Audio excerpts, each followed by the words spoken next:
ಅರಮನೆಯಲ್ಲಿ ದಸರಾ ಆನೆಗಳ ಕಾಳಗ. ಅರಮನೆ ಅಂಗಳ ಬಿಟ್ಟು ರಸ್ತೆಗೆ ಓಡ್ಬಿಟ್ಟಿದೆ ಧನಂಜಯ್ ಮತ್ತು ಕಂಚನ್ ಆನೆ. ಜಯ ಮಾರ್ತಾಂಡ ದ್ವಾರದ ಗೇಟ್ ಮುರಿದು ರಸ್ತೆಗೆ ಬಂದ್ಬಿಟ್ಟಿದೆ ಆನೆ. ಕಂಚನ್ ಆನೆಯನ್ನ ರಸ್ತೆ ತುಂಬೆಲ್ಲ ಅಟ್ಟಾಡಿಸಿದೆ ಧನಂಜಯ್. ರಾತ್ರಿ 8 ಗಂಟೆ ಸುಮಾರಿಗೆ ಅರಮನೆ ಮುಂಭಾಗ ನಡೆದಂತ ಘಟನೆ ಇದು. ಅರಮನೆ ಆವರಣದಲ್ಲೇ ಈ ಘಟನೆಯಾಗಿದೆ. ಮಾವುತನ ಸಮಯ ಪ್ರಜ್ಞೆಯಿಂದ ಭಾರೀ ಅನಾಹುತವೊಂದು ತಪ್ಪಿದೆ. ಅರಣ್ಯ ಅಧಿಕಾರಿಗಳ ವಿರುದ್ಧ ಈಗ ಸಾರ್ವಜನಿಕರು ಆಕ್ರೋಶ ವ್ಯಕ್ತಪಡಿಸಿದ್ದಾರೆ. ಫುಟ್ಪಾತ್ ಮೇಲಿದ್ದ ಅಂಗಡಿಗಳ ಮೇಲೂ ಕೂಡ ಗಜಪಡೆ ದಾಳಿ ಮಾಡಿದೆ.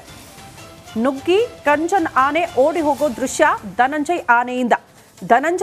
ಧನಂಜಯನ ಆನೆ ಮೇಲೆ ಮಾವುತ ಇದ್ದಾರೆ, ಬಟ್ ಕಂಟ್ರೋಲ್ ಮಾಡೋಕ್ಕಾಗಿಲ್ಲ. ಅಟ್ಟಾಡಿಸ್ಕೊಂಡು ಹೋಗಿದೆ ಕಂಚನ್ ಆನೆಯನ್ನ.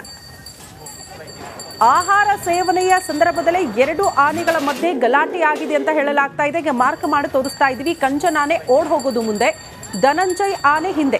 ಮಾವುತ ಕೂಡ ಇದ್ದಾರೆ, ಕಂಟ್ರೋಲ್ ಮಾಡೋಕ್ಕಾಗಿಲ್ಲ. ನೋಡಿ ಯಾವ ರೀತಿ ಗೇಟನ್ನು ಕೂಡ ತಳ್ಕೊಂಡು ರಸ್ತೆಗೆ ಓಡ್ ಹೋಗುತ್ತೆ ಕಂಚನ್ ಆನೆ ಅಂತ. ಅರಮನೆ ಆವರಣದಲ್ಲೇ 2 ಆನೆಗಳ ಕಾಳಗ.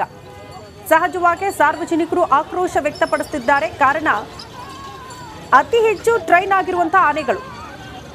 ಯಾಕೆ ಹೀಗಾಯಿತು ಅನ್ನೋದು ಪ್ರಶ್ನೆ.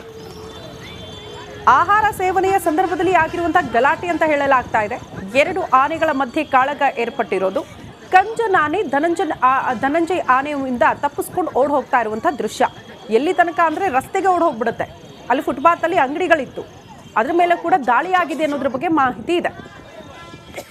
ಮಾವುತ ನಂತರ ಧನಂಜಯ್ ಆನೆಯನ್ನ ಕಂಟ್ರೋಲ್ ಮಾಡ್ತಾರೆ. ಆಗ ಪರಿಸ್ಥಿತಿ ಹತೋಟಿಗೆ ಬರುತ್ತೆ.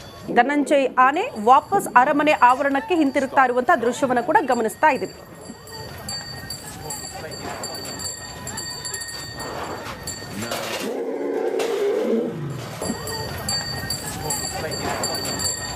ದಸರಾ ಆನೆಗಳ ನಡುವೆ ಕಾದಾಟ ನಡೆದು ದೊಡ್ಡ ಅನಾಹುತ ಒಂದು ಕೂದಲೆಳೆ ಅಂತರದಲ್ಲಿ ತಪ್ಪಿರುವಂಥದ್ದು.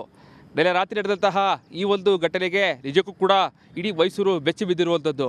ಭಾಳ ಪ್ರಮುಖವಾಗಿ ನೆನ್ನೆ ರಾತ್ರಿ ಧನಂಜಯ ಮತ್ತು ಕಂಚನ್ ಆನೆಗಳ ನಡುವೆ ನಡೆದಂತಹ ದೊಡ್ಡ ಮಟ್ಟದ ಒಂದು ಕಾದಾಟ ಇದೆ. ಆ ಕಾದಾಟ ನಡೆದಂತಹ ಸ್ಥಳದಲ್ಲಿದ್ದೇನೆ. ನೀವು ದೃಶ್ಯ ಸಹ ಗಮನಿಸ್ತಾ ಇರ್ಬೋದು. ಮೈಸೂರು ಅರಮನೆಯ ಕೋಡಿ ಸೋಮೇಶ್ವರ ದೇವಸ್ಥಾನ ಇಲ್ಲಿದೆ. ಇದು ನಮ್ಮ ಕ್ಯಾಮ್ರಾ ಪರ್ಸನ್ ಸಚಿವರು ಕೂಡ ತೋರಿಸ್ತಾ ಇದ್ದಾರೆ. ಇದು ಜಯ ಮಾರ್ತಾಂಡ ಗೇಟ್. ಇದರ ಪಕ್ಕದಲ್ಲಿ ಬರುವಂತಹ ಗೇಟ್ ಏನಿದೆ, ಆ ಒಂದು ಈಗ ತೋರಿಸ್ತಾ ಇರುವಂತಹ ದೃಶ್ಯ ಏನಿದೆ, ಇದು ಕೋಡಿ ಸೋಮೇಶ್ವರ ದೇವಸ್ಥಾನ ಇರುವಂತಹ ಜಾಗ. ಈ ಒಂದು ಜಾಗದಲ್ಲೇ ಈ ಬಾರಿಯ ದಸರೆಗೆ ಬಂದಿರುವಂತಹ 14 ಆನೆಗಳು ಕೂಡ ವಾಸ್ತವ್ಯಕ್ಕೆ ವ್ಯವಸ್ಥೆಯನ್ನು ಮಾಡಿರುವಂಥದ್ದು. ಪ್ರತಿಯೊಂದು ಆನೆಗಳಿಗೂ ಕೂಡ ಶೆಲ್ಟರ್ ಹಾಕಿ ಪ್ರತ್ಯೇಕವಾದಂತಹ ವ್ಯವಸ್ಥೆಯನ್ನು ಮಾಡಿದ್ದಾರೆ. ನೆನ್ನೆ ರಾತ್ರಿ ಈ ಒಂದು ಸ್ಥಳದಲ್ಲಿ ಊಟ ಕೊಡುವಂತಹ ಸಂದರ್ಭದಲ್ಲಿ, ಅಂದರೆ ಪ್ರತಿನಿತ್ಯವೂ ಕೂಡ ಪೌಷ್ಟಿಕ ಆಹಾರವನ್ನು ಕೊಡ್ತಾರೆ. ಆ ಒಂದು ಸಂದರ್ಭದಲ್ಲಿ ಪೌಷ್ಟಿಕ ಆಹಾರ ಕೊಡುವ ಸಂದರ್ಭದಲ್ಲಿ ಅಂದರೆ ಕೋಡಿ ಸೋಮೇಶ್ವರ ದೇವಸ್ಥಾನದಲ್ಲಿ ಪೌಷ್ಟಿಕ ಆಹಾರವನ್ನು ಕೊಡ್ತಾರೆ. ಆ ಸಂದರ್ಭದಲ್ಲಿ ಊಟ ಕೊಡುವಂಥ ಸಂದರ್ಭದಲ್ಲಿ ಕಂಚನ್ ಮತ್ತು ಧನಂಜಯ ಆನೆಗಳು, ಈ 2 ಆನೆಗಳ ನಡುವೆ ಒಂದು ದೊಡ್ಡ ಮಟ್ಟದ ಜಗಳಕ್ಕೆ ಕಾರಣ ಅಂತಂದರೆ ನಿಜಕ್ಕೂ ಕೂಡ ಆ 2 ಆನೆಗಳ ಏನು ಒಂದು ಈಗಾಗಲೇ ಮದಕ್ಕೆ ಬಂದಿರುವ ಕಾರಣಕ್ಕಾಗಿ 2 ಆನೆಗಳು ಕೂಡ ದೊಡ್ಡ ಮಟ್ಟದಲ್ಲಿ ಕಾದಾಟಕ್ಕೆ ಸಾಕ್ಷಿಯಾಗುತ್ತೆ. ಎಲ್ಲೋ ಒಂದು ಕಡೆ ಧನಂಜಯ ಆನೆ ಕಂಚನ್ ಆನೆಯನ್ನು ಕೂಡ ಅಟ್ಟಾಡಿಸಿಕೊಂಡು ಬರುತ್ತೆ. ಈ ಗೇಟಿಂದ ಬರುವಂತಹ 2 ಆನೆಗಳು ಬರೋ ಸಂದರ್ಭದಲ್ಲಿ ಈ ಒಂದು ಗೇಟು ಓಪನ್ ಆಗಿರುತ್ತೆ. ಸೊ ಹೀಗಾಗಿ ಈ ಗೇಟಿಂದ ಬರುವಂತಹ 2 ಆನೆಗಳು ನೇರವಾಗಿ ಈ ಒಂದು ಮುಂಭಾಗ ಅರಮನೆಯ ಜಯ ಮಾರ್ತಾಂಡ ವೃತ್ತದ ಇಲ್ಲಿ ಗೇಟ್ನ ಮುಂಭಾಗಕ್ಕೆ ಬರ್ತವೆ. ತದನಂತರದಲ್ಲಿ ಈ ಒಂದು ಬ್ಯಾರಿಕೇಡ್, ಆನೆಗಳಿಗೆ ಈ ಬ್ಯಾರಿಕೇಡ್ ಯಾವುದೂ ಅಲ್ಲ, ಸೊಂಡಿನಲ್ಲಿ ಆ ಒಂದು ಬ್ಯಾರಿಕೇಡ್ಗಳನ್ನು ತಳ್ಳಿ ಮುಂದಕ್ಕೆ ಸಾಗುತ್ತೆ. ಅದೃಷ್ಟವಶಾತ್ ಅಂತಂದರೆ ಧನಂಜಯ ಆನೆಯ ಮಾವುತ ಆನೆಯ ಮೇಲೆ ಕುಳಿತಿರ್ತಾನೆ. ಕಂಚನ್ ಆನೆಯ ಮಾವುತ ಆ ಒಂದು ಆನೆಯ ರಭಸಕ್ಕೆ ತಡೆಯೋಕ್ಕಾಗದಂತೆ ಕೆಳಗೆ ಇಳಿದಿರ್ತಾರೆ. ತದನಂತರದಲ್ಲಿ ನೇರವಾಗಿ ಓಡಿ ಬರ್ತದೆ.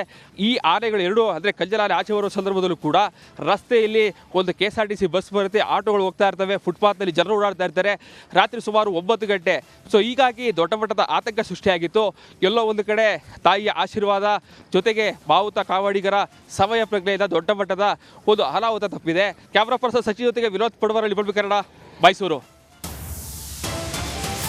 ಅರಮನೆ ಅಂಗಳದಲ್ಲಿ ಆನೆಗಳ ಸ್ಟ್ರೀಟ್ ಫೈಟ್. ಊಟ ಮಾಡುವಾಗ ಕಿತ್ತಾಡ್ಕೊಂಡಿದೆ ಆನೆಗಳು. ಈ ಕಾಳಗ ದೃಶ್ಯ ಸೆರೆ ಹಿಡಿದಿದ್ದು ಗೈಡ್ ಯೋಗೇಶ್ ಜೊತೆ ರಿಪಬ್ಲಿಕ್ ಕನ್ನಡ ಎಕ್ಸ್ಕ್ಲೂಸಿವ್ ಮಾತು. ಅಂದ್ರೆ ರಿಪಬ್ಲಿಕ್ ಕನ್ನಡ ಜೊತೆ ಮಾತನಾಡಿದ್ದಾರೆ ಯೋಗೇಶ್. ಆ ಘಟನೆಯ ಬಗ್ಗೆ ವಿವರಣೆ ಕೊಟ್ಟಿದ್ದಾರೆ, ಏನಾಯ್ತು ಅನ್ನೋದ್ರ ಬಗ್ಗೆ ಮಾತನಾಡಿದ್ದಾರೆ. ಕಾರಣ ಆ ದೃಶ್ಯವನ್ನ ಸೆರೆ ಹಿಡಿದಿದ್ದು ಯೋಗೇಶ್. ದಸರಾ ಆನೆಗಳ ನಡುವೆ ಕಾದಾಟ ನಡೆದು ದೊಡ್ಡ ರಾದ್ದಾಂತವೇ ರಾತ್ರಿ ಮೈಸೂರು ಅರಮನೆಯ ಆವರಣದಲ್ಲಿ ನಡೆದಿದೆ. ನಿಜಕ್ಕೂ ಕೂಡ ಸಾಕಷ್ಟು ಆತಂಕವನ್ನು ಸೃಷ್ಟಿ ಮಾಡಿತ್ತು. ಈ ಒಂದು ಸಂದರ್ಭದಲ್ಲಿ ಆನೆಗಳು ಓಡೋಗುವಂತಹ ಜೊತೆಗೆ ಒಂದಷ್ಟು ಹಾನಿ ಮಾಡುವಂತಹ ವಿಡಿಯೋವನ್ನು ತೆಗೆದಂತಹ ಪ್ರತ್ಯಕ್ಷದರ್ಶಿ ಗೈಡ್ ಆಗಿರುವಂತಹ ಯೋಗೇಶ್ ಅವ್ರನ್ನ ಮಾತಾಡಿಸ್ತಾ ಹೋಗ್ತೀನಿ. ಸರ್, ರಾತ್ರಿ ಆ್ಯಕ್ಚುಲಾಗಿ ಏನಾಯಿತು ಸರ್ ನೀವು ನೋಡಿದಾಗೆ? ಸರ್, ಆ್ಯಕ್ಚುಲಿ ನಾವು ಇಲ್ಲಿ ನಿಂತಿದ್ದೆ, ಗಾಡಿಗಳು ನಿಂತಿದೆ, ಗೈಡ್ ಕೇಳಕ್ಕೆ ನಾನು ನಿಂತಿದ್ದೆ. ಇಲ್ಲಿ ಎರಡು ಆನೆ ಓಡಿ ಬರೋಷ್ಟು ಕೇಳಿಸ್ತು. ಅಲ್ಲಿಗೆ ಇಲ್ಲಿ ನಿಂತಿದ್ದೆ ನಾನು. ಆ್ಯಕ್ಚುಲಿ ನಾನು ಬರೋ ಟೈಮ್ನಲ್ಲಿ ಒಳಗಡೆ ನೆಗೆದ್ಬಿಟ್ಟೆ. ಆ ಕಡೆ ಆ ಕಂಪನಿ ಇದೆಯಲ್ಲ, ಆ ಕಡೆ ನೆಗೆದ್ಬಿಟ್ಟೆ. ಅಲ್ಲಿಂದ ಬರೋದನ್ನ ಹಂಗೆ ಚಿತ್ರೀಕರಣ ಮಾಡಿದೆ. ಅಲ್ಲಿ ಒಂದು ಆನೆ ಮೇಲೆ ಮಾವುತಾಯಿದ್ರು, ಹಿಂದ್ಗಡೆ ಆನೆದಲ್ಲಿ, ಮುನ್ಗಡೆ ಆನೆ ಮೇಲೆ ಮಾವುತಾ ಇರಲಿಲ್ಲ. ಸುಮಾರು ಒಂದು 15-20 ಜನ ಮಾವುತಿದ್ದರು. ಪಾಪ ಹಿಂದೆನೇ ಓಡಿ ಓಡಿ ಓಡಿ ಬರ್ತಾವ್ರೆ.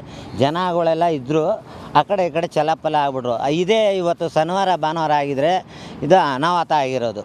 ಆ ತಾಯಿ ಚಾಮುಂಡೇಶ್ವರಿ ದಯದಿಂದ ಯಾರಿಗೇನೂ ಆಗಿಲ್ಲ, ಒಳ್ಳೇದಾಗಲಿ ಅಂತ ನಾನು ಕೇಳ್ಕೊತೀನಿ. ಆ ಮಾವುತಿದ್ದರಿಗೆ ಆ ತಾಯಿ ಚಾಮುಂಡೇಶ್ವರಿ ಇನ್ನೂ ಆರೋಗ್ಯ ಆಯುಷ್ಯ ಕೊಟ್ಟು ಚೆನ್ನಾಗಿಟ್ಟಿರಲಿ ಅಂತ ಕೇಳ್ಕೊತೀನಿ ಸರ್. ಸರ್, ನೀವು ನೋಡೋ ಸಂದರ್ಭದಲ್ಲಿ ಆ ಮಾವುತರು ಏನು ಮಾತಾಡ್ಕೋತಾ ಇದ್ರು, ಏನಂತ ಹೇಳಿದ್ರು ಸರ್ ಅಂತ? ಸರ್, ಮಾವುತಿದ್ದರು ಹೇಳ್ತಾವ್ರೆ ಸದ್ಯ ಏನೂ ಆಗಲಿಲ್ವಲ್ಲ, ಜನಕ್ಕೆ ಏನು ಅನಾಹುತ ಆಗಿಲ್ವಲ್ಲ ಅಂತ ಅವರು ಕೇಳ್ಕೊತಾ ಇರೋ ದೇವ್ರಿಗೆ ಮಾತ್ರ. ಸದ್ಯ ಅವರು ಭಾರಿ ಸುಸ್ತಾಗಿ ಸಮಾಧಾನ ಆಗಿ ಪಾಪ ನಡಿಕೊಂಡು ಪಾಪ ಹೋದರು.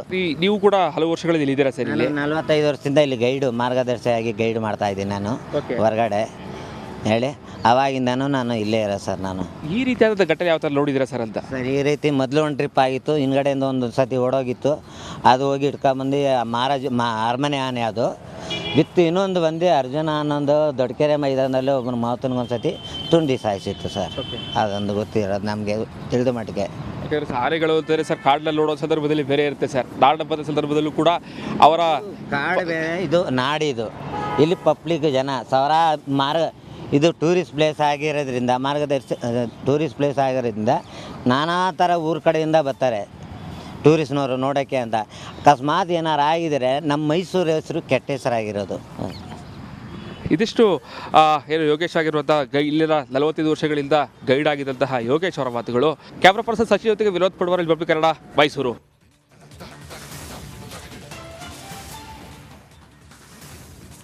ತಿರುಪತಿ ಲಡ್ಡು ವಿಚಾರದ ಪ್ರಶ್ನೆಗೆ ಇನ್ನೂ ಕೂಡ ಉತ್ತರ ಸಿಕ್ಕಿಲ್ಲ. ಲಡ್ಡುವಿಗೆ ಶುದ್ಧ ತುಪ್ಪಿನ ಬದಲು ಕಲಬೆರಕೆ ಹೇಗಾಯಿತು ಅನ್ನೋದೇ ಪ್ರಶ್ನೆ. ದನದ ಕೊಬ್ಬು, ಮೀನಿನ ಎಣ್ಣೆ ಕಲಬೆರಕೆ ಮಾಡಿದ್ದು ಯಾರು ಜವಾಬ್ದಾರು, ಯಾರು ಹೊಣೆ ಹೊತ್ಕೊಳ್ತಾರೆ ಅನ್ನೋದು ಪ್ರಶ್ನೆ. ಕೋಟ್ಯಾಂತರ ಭಕ್ತರ ಭಾವನೆಗೆ ಧಕ್ಕೆ ತಂದವರು ಯಾರು?